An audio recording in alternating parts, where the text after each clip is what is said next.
Welcome back to another video. If you're new here, I make videos about architecture and art, so be sure to check out my channel and my other videos as well. You can subscribe if you like this kind of content. So for this video, be sure to check out my description, the description box below, kasi dun nakalagay yung mga materials and links. And this video belongs to a playlist which is Art Talks. This is the third video. You can find it in my channel. So for today, I want to talk about the probably most important trait if you're doing artworks like this, or if you're here in my channel because you're an architecture student. Ang dami nagchat-chat sa akin na paano daw maggawa ng plates na mabilis, kasi pag nagagawa ka ng art pieces and yung mga commission, di ba may time pressure yun, tapos workload pa sa architecture students kasi madami talaga magpagawa. So, ang daming nagme-message sa akin kasi mabilis daw akong gumawa. And I'll be discussing about these 5 tips.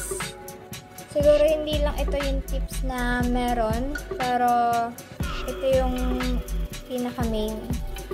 So, number 1 is plan ahead.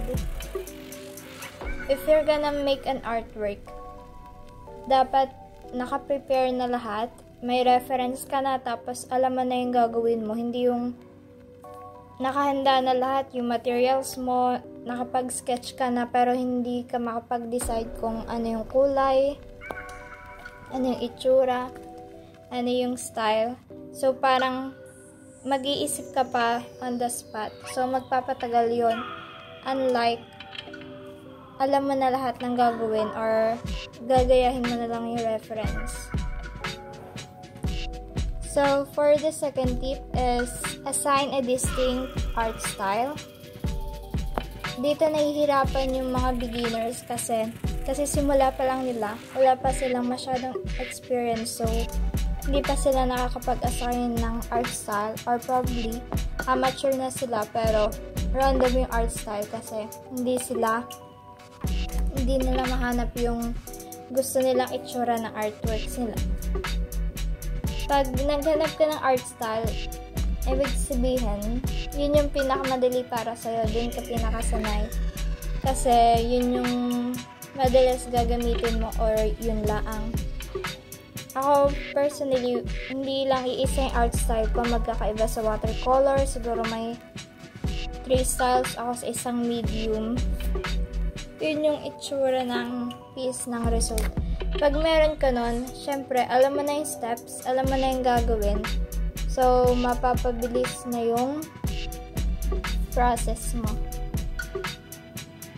And, ito yung artwork ko na A3 na size siya, tapos pinakamabilis kasi parang 1 hour or less than an hour lang yung pagkukulay. Dito, naka-ano lang siya, naka 6 times or 8 times, tapos 10 minutes na yun. Itong video na to. So, yun. For the third tip, use the right materials. Kasi, madaming mediums, tapos madami yung materials sa paggamit mo. Halimbawa, sa watercolor, may ranges of sizes ng brushes. Gagamitin mo yung mas malapad na brush para sa background or sa malaking space para mapabilis. Hindi yung size 2 lang sa lahat. So, mahirapan ka talaga doon. And you can also use a mop brush. Yun yung madami siyang intake na tubig. Yun yung gamit ko dun sa pinaka-umpisa. Yung color brown, tapos black yung bristles. Tapos, you can use detail brushes naman sa mga pilik mata and sa ibang details. So, yun nga, may range ng mediums. You can use acrylic. But, ang medium mo, main medium mo is for an artwork is colored pencils. Pwede mong gamitin yung background, gamitin yung acrylics for the background. Pwede ka mag-multimedia sa isang paper. Pwede ka mag-mix-mix. Katulad ako, for now, sa video, nagamit ako ng alcohol markers. Kasi may ibang kulay doon na wala sa watercolor. Parang, you have to be resourceful. As an artist, mas maganda kung mas madami kang alam ng mediums kasi yung mga techniques ng iba't ibang medium pwede mong i-apply sa isa't isa. Tapos, kung saan ka nadadalian, about sa skin, mas nadadalian ka sa paggamit ng colored pencils kasi mas smooth. Tapos, yung background or yung hair, gusto may watercolor yung style. Mas madali kasi naka-brush. Pwede kang pumili ng iba't ibang lapad ng brush. Unlike sa colored pencils, naka-fix yung pinaka-tip niya. So, mas mahirap. And, mahirap mag-blend sa colored pencils. Mahirap magkulay kasi patong-patong na layer dapat hanggat hindi siya empty. Yung parang puti-puti. And you can always use smaller papers kapag mabilis. Tapos hindi naman required na A3 size. Pwede kang gumamit ng A4 or A5. Parehas lang naman sila na ratio. Pero, syempre, mas mapapabilis pag maliit yung surface mo. For the fourth tip is do not copy all the details. Katulad ng hair strands. Intindi naman yun ng viewers na hair strands yon, even if they are misplaced. Or dun sa pilik mata, or katulad dun sa skin, sa reference is may texture yung skin. Pwede namang wala sa actual drawing mo kasi pansin naman yun na skin yun.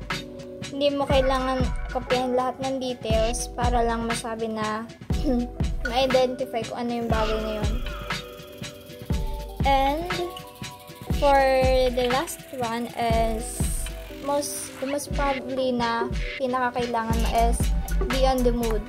Kasi ang hirap gumawa pag wala ka sa mood, but naiinis ka or something sa isang bagay tapos magpe-paint ka kasi kailangan, kasi may oras, may deadline.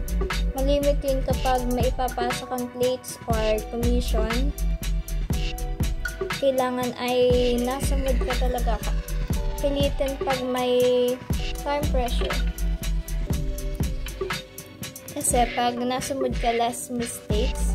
Hindi ka masyadong magtatagal. Wala ka masyadong i-correct after. So, nakakatipid ka ng time doon. So, those are the 5 tips. That's it for now. If may naisip ako, ipopost ko na lang siya right after ma-compile ko ulit.